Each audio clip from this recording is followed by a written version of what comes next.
الحمد لله رب العالمين والصلاة والسلام على أشرف الأنبياء والمرسلين وعلى آله وصحبه ومن تبعهم بإحسان إلى يوم عظيم.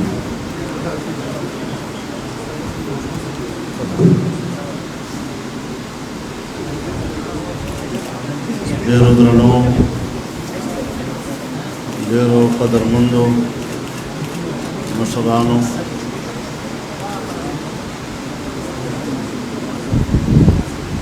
جمعیت علماء اسلام میں شمولیت پر میں ان تمام حضرات کو جنہوں نے آج شمولیت کا اعلان کیا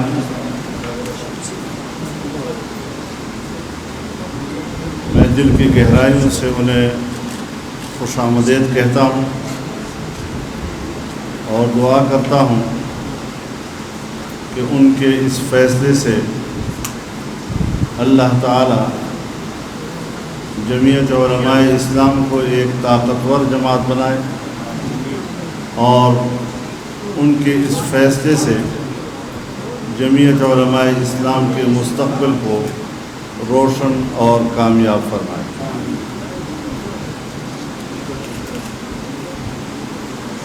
چند روز قبل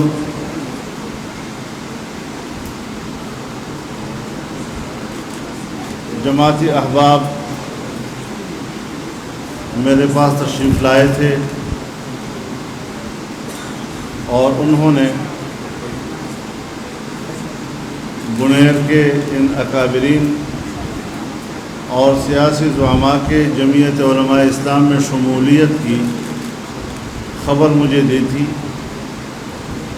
اور پھر اس بات کا بھی خواہش ظاہر کیا کہ ایک تقریب پشاور مرکز میں ہو اور میں بھی اس میں شریک ہوں. میں اللہ کا شکر ادا کرتا ہوں کہ اس نے مجھے اس مبارک تقریب میں بنفس نفیس شرکت کا موقع عطا کیا اور یہ سعادت مجھے بخشی ہے. پشاور کے ہمارے انتہائی قابل احترام ساتھی اور متحرک سیاسی کارکن جن کی یہاں کی مقامی سیاست میں ایک مقام ہے، انہوں نے بھی جمعیت علماء اسلام میں شمولیت کا اعلان کیا ہے. وہ بھی ہزار بار مبارکباد کے مستحق ہیں اور ان کے لیے بھی میری یہی دعا ہے کہ ان کے فیصلے کو اللہ قبول فرمائے اور اخروی نجات کا ذریعہ بنائے اور جماعت کی طاقت کا سبب اور ذریعہ بنائے. میرے محترم دوستو، جمعیت علماء اسلام نے برصغیر کی تاریخ میں اپنے 100 سال مکمل کیے ہیں اور 2017 میں یہاں پشاور میں ہم نے جمعیت علماء اسلام کا 100 سالہ کیا تھا، جو پاکستان کی تاریخ کا سب سے بڑا اجتماع ہے. 3 دن کا بڑا اجتماع جس کے بارے میں اندازہ یہ لگایا گیا کہ 40 سے 50 لاکھ تک لوگ اس میں موجود تھے. جمعیت علماء اسلام ایک سیاسی جماعت ہے اور اس حوالے سے 100 سال کی ایک طویل تاریخ رکھتی ہے. وطن عزیز کی آزادی کے لیے اور ملت اسلامیہ کی رہنمائی کے لیے علماء کرام کی قیادت میں اس قافلے کا آغاز 1919 میں ہوا تھا اور آج وہ پاکستان کی ایک بڑی اور معتبر سیاسی قوت تسلیم کی جا رہی ہے. اگر مقتدر قوتیں ہمارے سامنے رکاوٹ نہ بنے تو میں دعوے سے کہتا ہوں کہ پاکستان کی بڑی سیاسی جماعت جمعیت علماء اسلام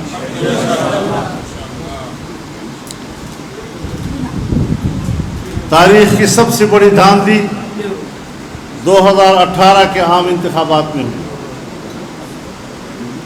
اس دھاندلی کو اور جمہوریت کے اوپر اس شبخون کو جس طرح جمعیت علماء اسلام نے چیلنج کیا، پاکستان کا بچہ بچہ اس بات کا گواہ ہے کہ کوئی سیاسی جماعت اس موقف کی تائید کرنے کے باوجود اسے چیلنج کرنے میں اس کی ہمسری نہیں کر سکتی.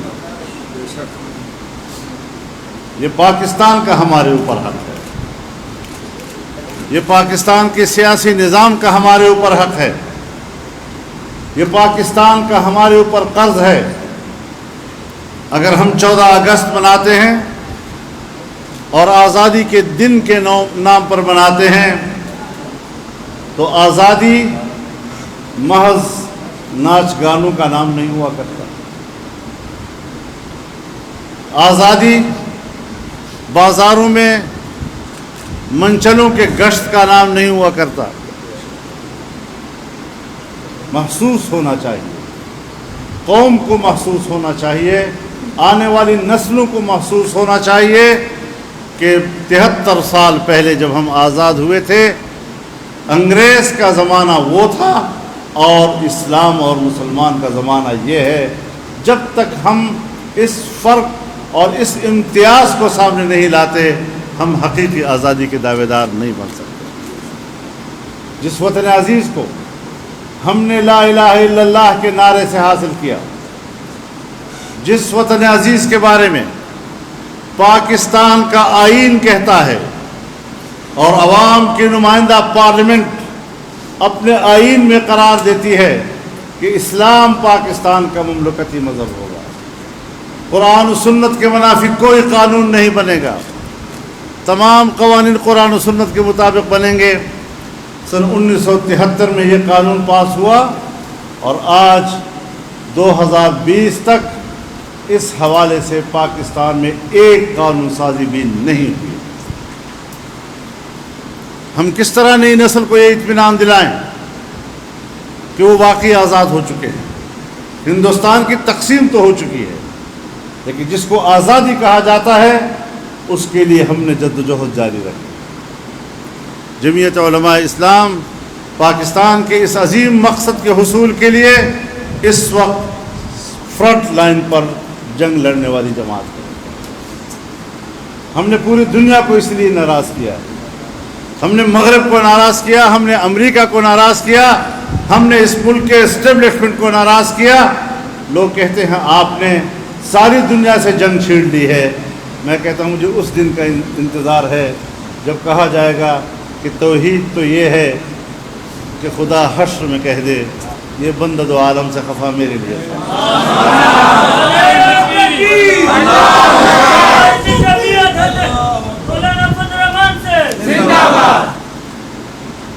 انشاءاللہ. اللہ ہمارے ساتھ. ہم انسان ہیں، ہم تقصیرات سے اور گناہوں سے بھرے ہوئے لوگ، لیکن پھر بھی اللہ کی ذات پر ہمارا اعتماد ہے اور اسی سے ہم التجا کریں گے کہ اللہ ہماری ان تقصیرات سے درگزر فرمائے اور اس عظیم مقصد کے لیے ملک بھر کے جو لاکھوں کی تعداد میں مخلص کارکن جدوجہد کر رہے ہیں اللہ ان کی جدوجہد کو مقام قبولیت عطا فرمائے. سیاسی باتیں روزانہ ہوتی رہتی ہیں، کل بھی کافی ساری باتیں ہوئیں اور آج بھی یہ محفل ہمیں ایک موقع فراہم کرتا ہے کہ ہم اس ملک کے لیے سوچیں، اس ملک کے مستقبل کے لیے سوچیں. آج دنیا میں کیا ہو رہا ہے؟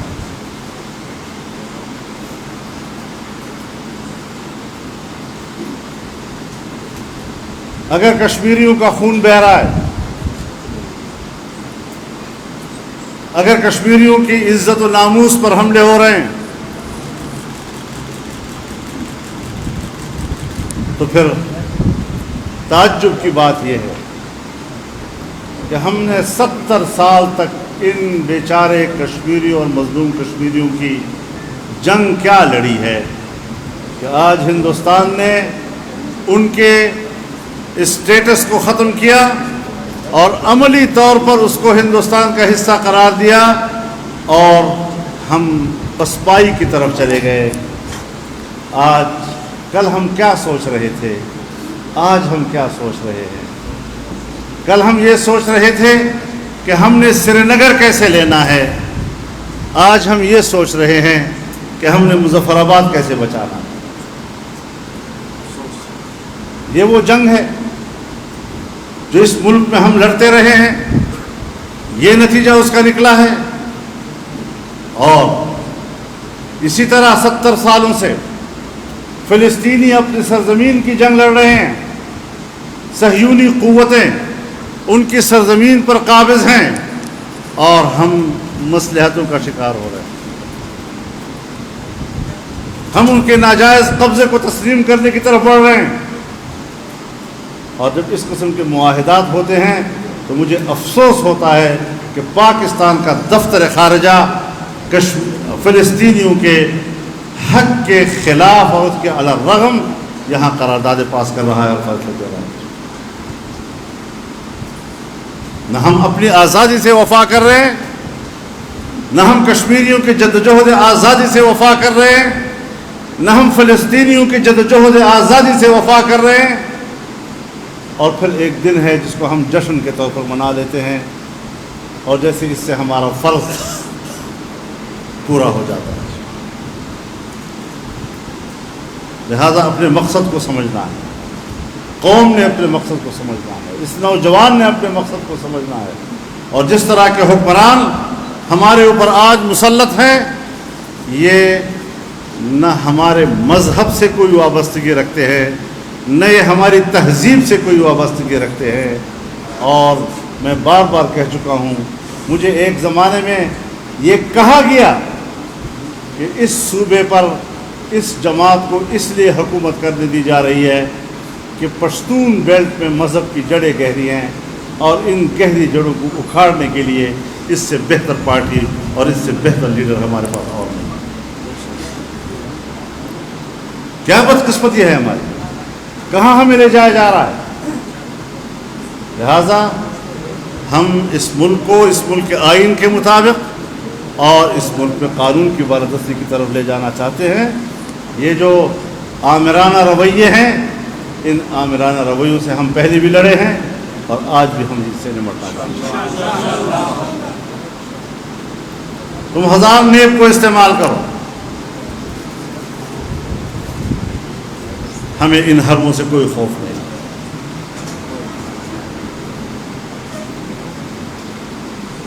اس وقت ہمیں بے نیاز ہو کر میدان میں لڑنا ہے۔ کوئی مفادات، دنیاوی مفادات، ذاتی مفادات، پارٹی مفادات، اس سے بالا تر ہو کر ملکی مفاد کی ہم نے جنگ لڑنی ہے۔ اور اگر ہم نے ملک کو بچانا ہے تو پھر ان حکمرانوں کو نکالنا ہے۔ یہ حکمران اور یہ پاکستان اکٹھے نہیں چل سکتے۔ ملک معاشی لحاظ سے ڈوب چکا ہے، 0.3 پر آپ کی سالانہ شرح و نمو آ گئی ہے۔ کہاں کھڑے ہیں آپ لوگ؟ تاجر رو رہا ہے،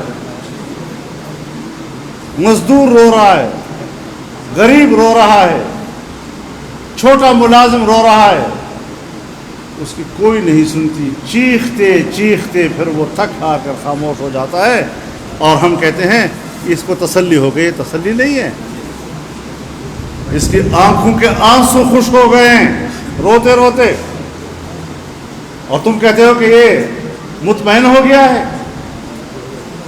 انشاءاللہ العزیز ہم یہ جنگ لڑیں گے، بھرپور طور پر جنگ لڑیں گے، اور اس میں ہم آگے بڑھیں گے۔ اللہ تعالی ہمارا حامی و ناصر ہو، اور اس طریقے سے جب ملک کے معتبر لوگ اس قافلے کا حصہ بنیں گے تو اس سے انشاءاللہ ہمارا مستقبل روشن ہوگا، ہمارے پاکستان کا مستقبل روشن ہوگا۔ وآخر دعوانا الحمد للہ۔ جی جی جی خاموش ہو جائیں، سب خاموش ہو جائیں.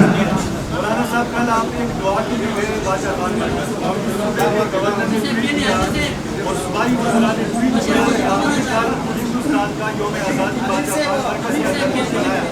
کیا کہیں گے؟ اسی لیے تو میں کہتا ہوں نہ یہ پشتون ہیں، نہ یہ پاکستانی ہیں، نہ یہ اس تہذیب کے لوگ ہیں، نہ ان کو اخلاق کا پتہ ہے کہ اخلاق کسے کہا جاتا ہے. ایسے لوگ پاکستان پر مسلط رہیں. ننگ ہیں آپ کے اور ہمارے لیے کہ اس قسم کے لوگ پاکستان پر حکمران ہوں اور ہم ان کے ماتا زندگی گزاریں. کراچی میں تحریک انصاف اور دیگر پارٹیاں وہ اتحاد کریں گے، آپ کس طرح دیکھ رہے ہیں؟ مجھے نہیں اس کی تفصیل معلوم. مولانا صاحب یہ بتائیے گا پیپلز پارٹی نے مسلم لیگ کو کہا کہ یہ اکٹھی نہیں ہوتی ہے، حکومت کی اتحادی جماعت ہے، دونوں میں دراڑیں آ گئی. کیا کہیں گے آپ اس حوالے کے ساتھ کسی کو لا رہے ہیں پیپلز پارٹی والے؟ اس پر مشاورت کا عمل جاری ہے. انشاءاللہ چند روز کے بعد کوئی صورتحال سامنے آ جائے گی.